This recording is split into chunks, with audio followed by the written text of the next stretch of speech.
Hi guys, patch day, exciting times, and a lot of us will be now able to do the higher difficulty content, as in the I5 dungeons, challenge dungeons, and raids, as they've all been reduced in CR, which is overdue. I think the balance that they needed to do was should have been done a number of weeks ago, but we're here, we can now do it, which means a lot of us are going to be getting new set items.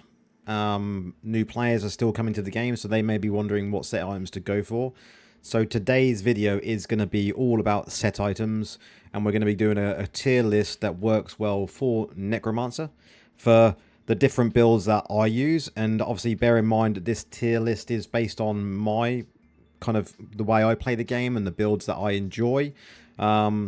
And other people will have different opinions when it comes to that, and I think having different opinions is a good thing. I think if you have a different opinion to what I state in the video, then make them known in the comments of the video. I think we're entitled to them at the end of the day. No one is going to come and say you're wrong, because I think with Necromancer a lot of things do work, and sometimes people figure out something that other people haven't thought about. So feel free to mention anything you find that I'm not right about, or you feel that you've found something different. Mention them in the comments and we can go through them. So let's get into it then. I don't think there's much more else we can say other than that. I think let's just go into it. We discuss each set as we go. We'll start at the top when in the blacksmith, and we'll work our way down, and we'll actually grade these into a tier list. And hopefully it will help people going forward when it comes to picking the sets for their i5 gear, and new players coming into the game which are progressing up the ladder of the difficulties, and help them pick out what is good for their playstyle and their builds that they're using, and to what to keep, really. I think that's half the battle, is knowing what to keep. Okay, let's go over to the blacksmith. We'll get up the crafting here. We're going to go to necks. We're going to have treat them from the necks, and then we'll go over to this screen. So we'll start at the top. So here we have the Grace set. Now, Grace is a cool set. Some classes will use the 4 set, some will take the 6 set, but we mostly concentrate on taking just a 2 set for... I only use it for one build, and that is a farm build, an overworld farm build that I use. And because we have a lot of continual damage in our builds, I use it for that. In my farm build, I don't use Raving Silence, so I'm not clearing the continual damage. So if I can increase that in continual damage, so it does more damage over time, then I know that the enemies are going to be dying that I'm killing. So the 2 set we use is all continual damage, channel damage, and persistent ground damage is going to be increased by 15%. Perfect 2 set to add in to a farm build. 4 set, I have used this before in builds, and I know that this used to be procced, I believe, by Viper's Bite, but it's not anymore. As far as I know, the bug still exists. So each time you deal damage to an individual enemy 5 times, you will deal an additional 19,500 damage to that same enemy. So, and as far as I'm still aware, there is still a bug ongoing with Vipers that doesn't work with Grace. Yeah, it's an interesting one. So where would I grade this on a tier list as a set item? The 6 set, each time you deal damage, you have a 4% chance to unleash a lightning strike, dealing so much damage to all nearby enemies and stunning them. So PvE wise, I just don't see to the point that we're ever going to be using the 6 set as a Necromancer. 4 set very, very, very rarely, but 2 set you're definitely going to be using. So in my mind, I would grade this as... So we're going with Grace. Where's my Grace? Here's my Grace. We're going to be putting that into A tier. Simply because a lot of the time we are in farm builds. Farming, whether that be overworld farming, or doing bounties, doing rifts. Challengers are a bit different, but doing standard rifts. You can do these in terror rifts with your farm build. So a lot of the time you're going to be in your farm build. So you're going to be using this 2 set if you're using my kind of farm build most of the time. So I think A tier is the best place that this one can be placed into. Okay, next. One that we don't use for many builds at all, really, apart from one as far as I'm aware, and that is the Golem PvP build. And potentially the build that I put out for the Golem Challenge Rift build, which is an interesting one. So, Mountebanks here. Each time you take damage, you have a 20% chance to gain a shield that absorbs damage equal to 13% of your maximum life. Cannot occur more than once every 9 seconds. 4-piece. Mountebank's shield damage absorption increased to 33% of your maximum life, and you can move unhindered through enemies while this shield is active. And that is great for doing PvP, great for doing the challenge rifts when they're a lot harder than you are, especially if you're using any sort of, I suppose, any sort of build in a challenge rift.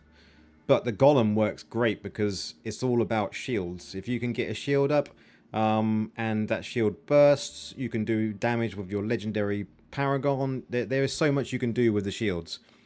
6-piece Mountebank shield has a 25% chance when it expires to explode for 40% of your maximum life in damage. So again, another explosion that can potentially happen because of the 6 set. So I did use the full 6 set in my Challenge Rift Golem build. And I did use the 6 set in my PvP Golem build, and it works extremely well. But because we don't use this set very many places, I've actually graded this in B, and I think that's kind of where it should sit. We have got some builds we use it for, so it's not like it's obsolete. We do use it in certain things. So I think putting this in a B tier is definitely where I would place it. Now, moving on, we got Shal'baas. So, all about primary attack and increasing that damage. So, 2-piece, we're going to be having an increase in primary attack damage by 15%. We've then got your primary attacks gradually increase your primary attack speed up to a maximum of 25%. And then for the 6-piece, your primary attacks have a 5% chance to increase your primary attack speed for 12 seconds, but this cannot occur more than once every 40 seconds. Now, I cannot remember the last time on a Necromancer that I actually equipped this at all. Maybe I had an exceptional piece in my stash and I used it early on in the game when we needed the extra CR for raids, maybe. But I don't remember, even in some of the primary attack builds that we use, I just don't think this is one that we would go for. There is just better options. And in this scenario for this one, then I have graded this in the bottom tier. You know, I don't think it needs to be any higher than that. It's definitely in a C tier for me, and I don't think anyone could argue otherwise unless there is something that I'm missing with it. But I've tried to fit it into builds with primary attack, and yeah, nothing comes close to the builds that I'm running at the moment with Necromancer for dungeons and for raids. It's just really, really good. Now, if there is any comments out there, people that are using it, feel free to share what you're using. I do have a Discord channel now, which is in my description of the video. So if you do want to go and put your kind of build to the Discord channel of what you're using with Shal'baas, then let us know and we can try that on a video, but possibly. Next one, we've got Issatar. So this one is a movement speed one. Again, not used very often. Each time you defeat an enemy, you gain 30% increased movement speed for 3 seconds. So, if you don't have the likes of possibly a Blood-Soaked Jade, this could be an option if you're using it in a farm build. If you want to gain that extra movement speed, it's only for 3 seconds, but if you're killing enemies really quickly, you will always have that buff. Damage dealt increased by 2.5% for every 5% increase in your movement speed, up to a maximum of 25%. So you're going to get an increase of movement speed by 30%, but for 25% of that percentage, you're going to actually increase your damage by 2.5% for every 5% increase. That's pretty good, I think. That's a good buff. And I think you could use that in a farming build. I wouldn't say that I would, but I say that you could. 6-piece. Each time you defeat an enemy, you have a 10% chance to gain an orbiting soul orb for 12 seconds that deals damage when it passes through an enemy. This cannot occur more than once every 40 seconds. So the 6-piece really is a bit, yeah, meh, to say the least. It's not something I would say use. If you're going to use this, you're probably only going to use it really for the 2-piece. And in that case, I have stuck Issatar into B tier with Mountebanks. Next up, we have got Windloft, and on this one it's another movement speed one that we can use here. Not as good as Issatar, I would say. I would say this is definitely the worst one of the two. You gain 1,000 wins when in combat, increasing your movement speed by 15%, and 1,000 wins deactivates for 2 seconds if you take damage. So that is the downside. You lose that buff if you take damage. Increases your damage done by 20% while 1,000 wins is active. So if you've got the speed boost, you're going to increase your damage by 20%. But if you take damage, you're going to lose that damage. Seems a bit pointless for Necromancers. You gain a shield that grants you 5 charges while 1,000 wins is active, each absorbing damage up to 400% of your damage. Again, this cannot happen more than once every 40 seconds. Overall, very bad for Necromancer, I believe. And I don't think there's anything more we can discuss with that. I don't think there's ever been a build I've used this in or will use this in. And for that reason, I have took this one into the C tier, because I just think any piece of this I would just scrap.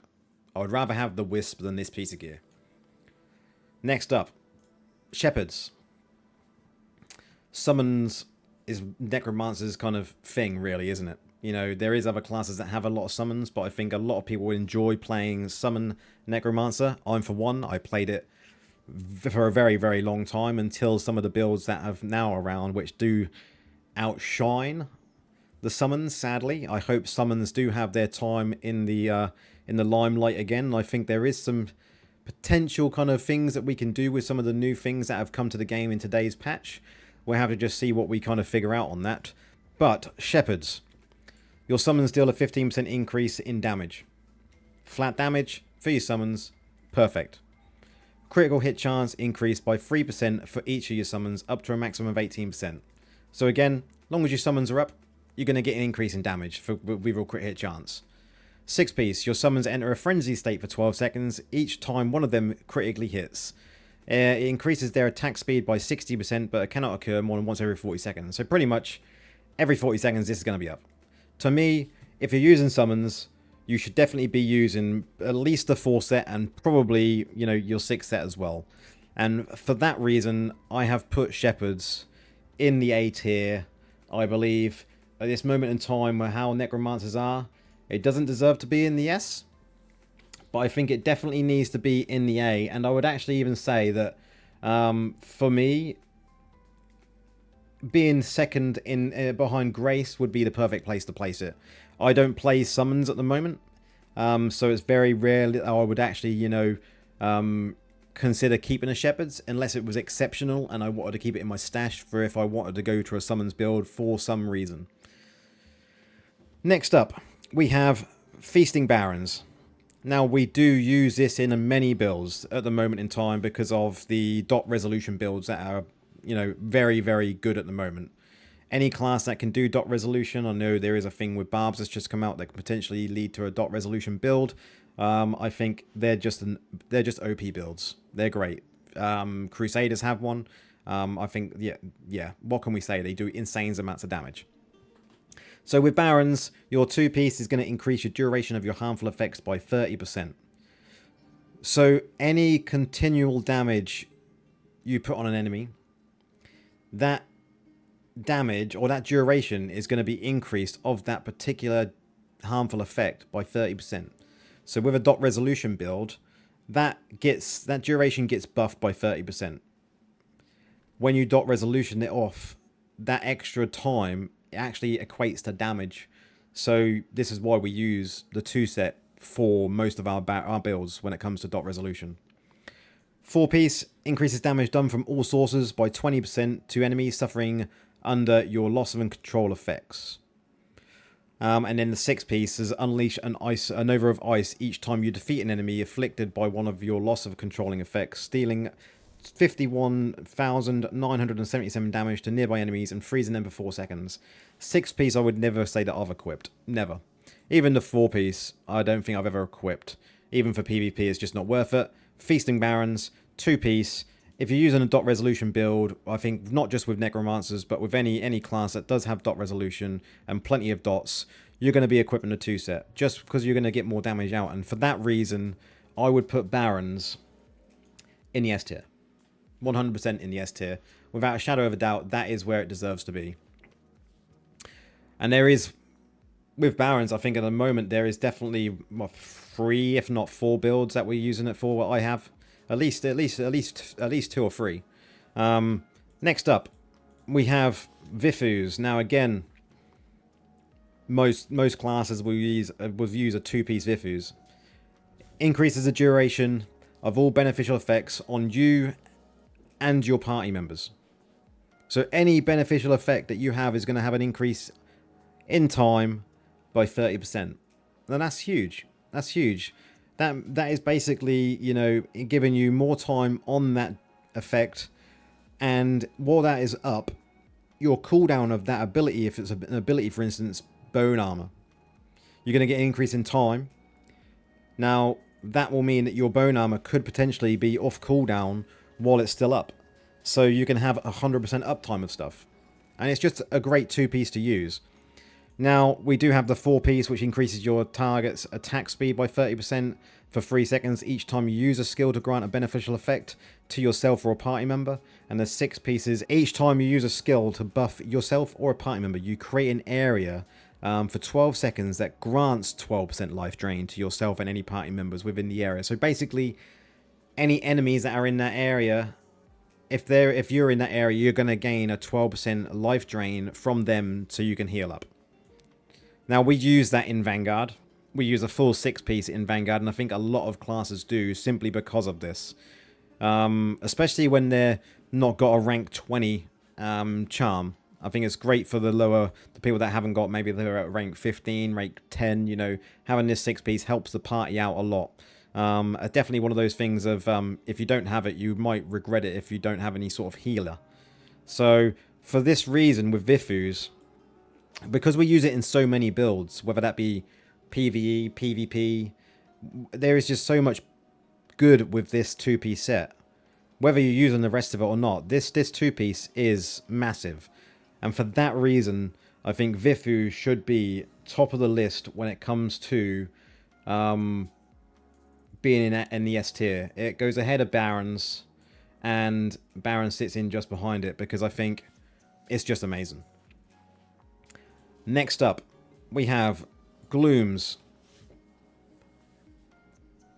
Very rare would a Necromancer use this. We don't have very many abilities that do change into a dash. There is one we have for Wall, and there is one we have for Wrathform. But there is better options. So I think with this one, although it's a cool set item, I don't think as a Necromancer we use this very often at all. So basically the 2-piece is going to increase your damage done by 15% for 3 seconds after using a dash skill. After doing so, you're going to increase your critical hit chance by 22.5% for 3 seconds, as long as you're wearing the 4-piece. And then if you've got the 6-piece on, you're going to unleash a wave of terror when your dash skill ends, and it deals amount of damage to all nearby enemies, and it causes them to flee for 3 seconds. The wave of terror will only trigger when enemies are nearby and cannot occur more than once every 40 seconds. To me, it's so infrequent that we'd ever use a dash skill. I think there is people that have used dash skills in PvP. In PvE, I think they're pointless. We have our legs that we can use to get maximum movement speed. I think that would then propel us forward faster than a dash skill would. So I think Glooms, in my mind, to put this in anywhere, I would have to put this into the bottom tier that we're using, which is a C tier. I don't think there's any other way I could grade that. Okay. Moving on. Banquets. Another one that I use in my farm build. I use 4-piece. I think it's great. I think because it's my farm build is not a dot resolution build, it works out great because enemies in the 2 set, it's damage dealt to enemies suffering from your continual damage effects increased by 15%. So if they got a damaging effect on them, a continual damaging effect, that damage is going to be increased by 15%. Now if I'm using Barons as well, that's an increase in duration by 30%. You know, so that just works well together. And then for the 4-piece, your critical chance is increased by 2.5% up to 25% for each conditional damage and effect that you've got on the enemy. So 2.5% up to 25% for every conditional damage. Now, we could have multiple different conditions on them. So this is going to be up a lot of the time. 6-piece.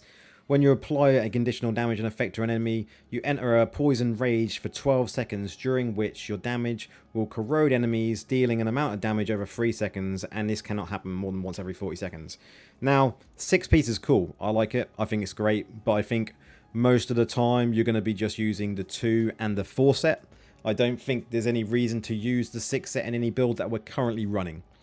And I think for that reason, because I only use this in a farm build, and I firstly think that there is a set that you could use which would work out better for more builds. I would actually grade Banquets in A. But what I would do with Banquets in A is I would actually bring it to the front to say that it is a good set. It doesn't quite make the mark of an S tier. But I think if you get some really good pieces, it's definitely worth saving them in your stash for the certain builds that are out there. And we'll go through kind of the whole report on here, the whole tier list once we're finished, and so you can see which ones I would definitely keep if you get hold of to keep in your stash for builds in the future. Then we've got Seeds. Continually channeling a skill against an enemy, it gradually increases the damage of that skill up to a maximum of 30%. What challenging skills have we actually got as a Necromancer? None.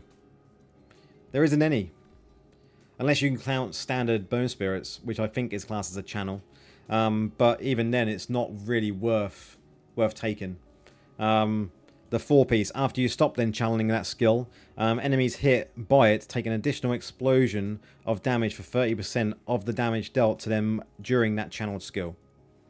Then the 6-piece, after you start channeling a skill, you're granted a buff for 8 seconds. While channeling under that effect, you are immune to knockback effects, and damage dealt to you is reduced by 40%. So the 6-piece sounds really cool. But it's a shame that you would lose so much from other sets when it comes to this. And I think for that reason, Seeds I would never ever use. And I have placed that at the very back of the C tier. Now we have the big one. One of the best ones in the game for us at the moment. The Angmet's Conflagration. The duration of your Ignite statuses is increased by 30%. So any buff that, or any gem that puts a Ignite status onto an enemy, so that would be Roiling Consequences, that status would be increased in duration by 30%. But then the 4 set is, you have a 15% chance to attach an Ignite status to an enemy when dealing damage with primary attacks or skills. And that deals a damage over a time effect up to a maximum of 3. So you have a great thing here, because this works with the dot resolution.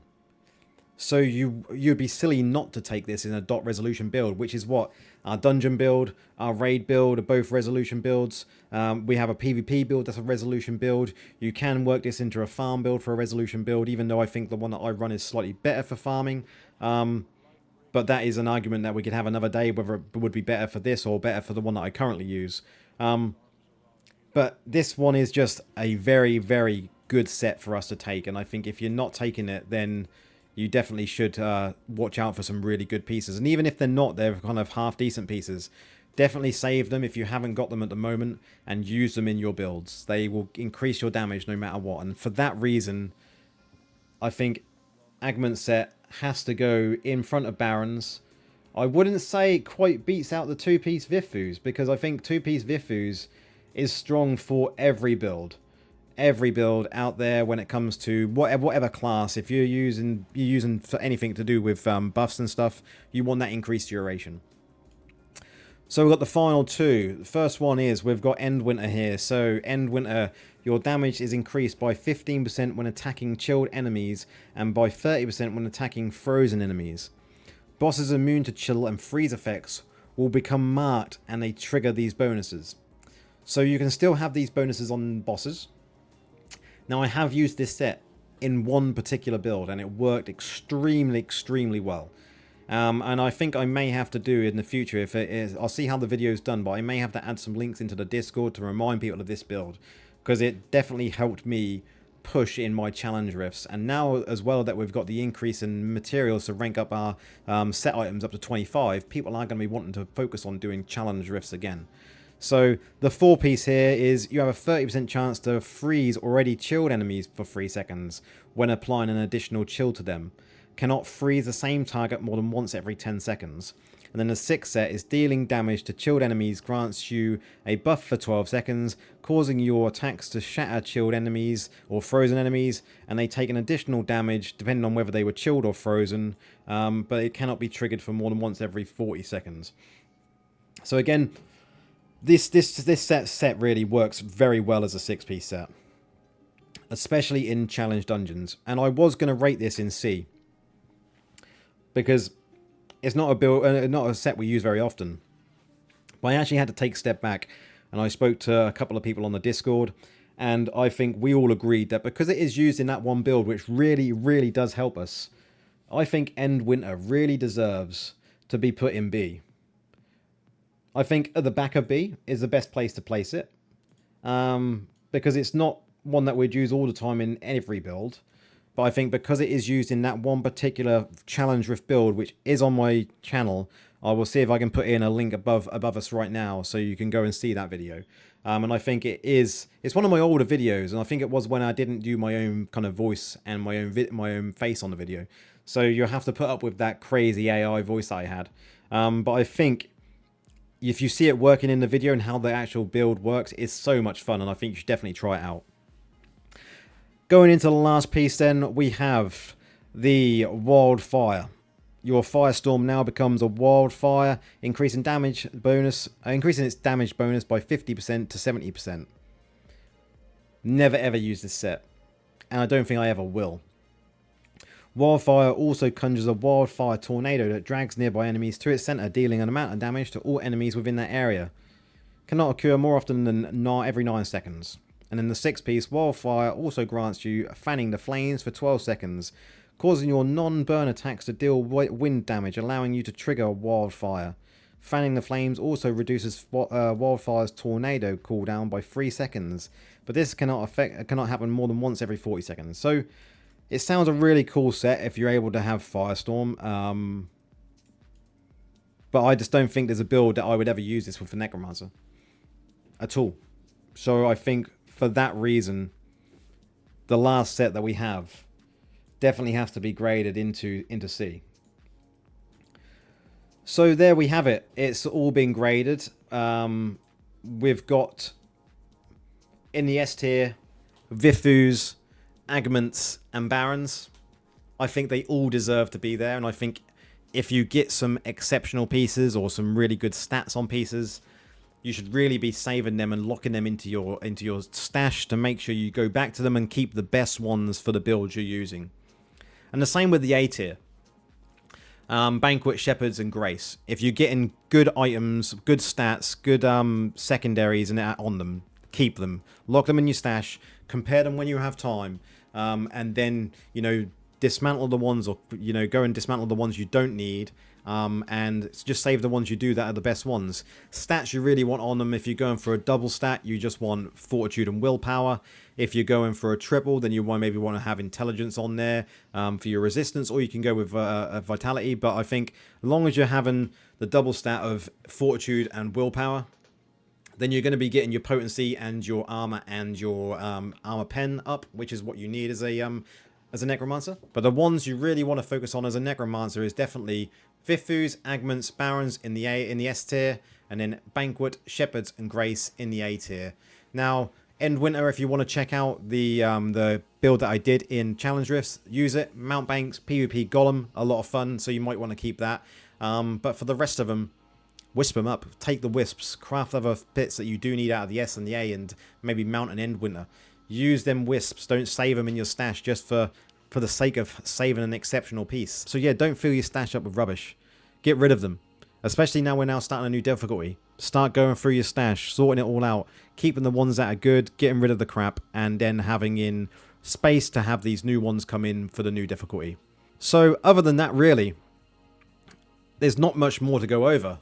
Let's just flick back to the main game screen. There's not really much more to go over because we've got patch day.